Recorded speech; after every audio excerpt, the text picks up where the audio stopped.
McKenna looked uncomfortable now, shifting his weight from foot to foot. Mrs. Whitford, I got a responsibility to this town. You have a responsibility to the law, Clara interrupted.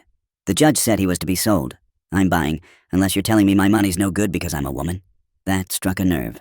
The sheriff's face reddened, but he couldn't argue with her logic. In a town where law was still finding its footing, even he couldn't openly discriminate against a widow's legal tender.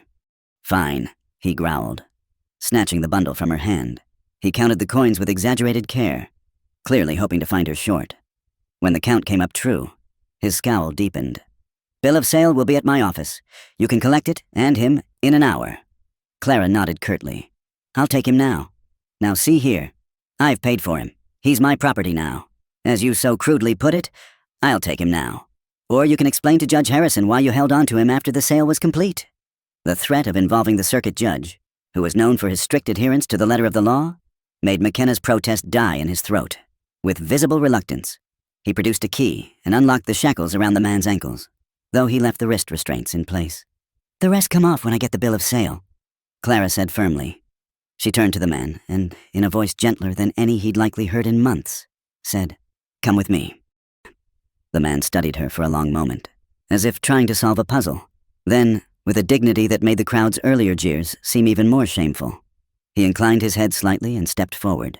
As Clara led him through the crowd, the townspeople parted like the Red Sea, but their faces showed none of Moses' reverence. Disgust, shock, and moral outrage painted their features in broad strokes. You'll regret this, Clara, Mrs., Patterson called after them. Mark my words. Clara didn't turn around.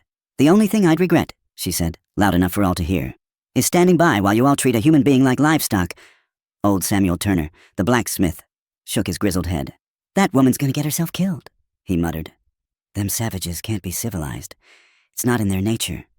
But young Tom Bradley, the doctor's son, watched the pair disappear down the dusty street with thoughtful eyes. Maybe, he said quietly. It's our nature that needs civilizing. His father cuffed him sharply on the ear. Don't let me hear such talk from you again, boy. That kind of thinking will see you run out of town. Or worse. As Clara and the man walked toward the sheriff's office, she could feel the weight of the town's judgment pressing down on her shoulders like a yoke. But she'd borne heavier burdens. The loss of her husband, the struggle to keep the ranch afloat, the pitying looks that had followed her for 3 years. All of it had prepared her for this moment. She glanced sideways at the man walking beside her, despite the chains. He moved with a fluid grace that spoke of strength held in check. His face, now that she could see it clearly, was weathered but not old, marked by hardship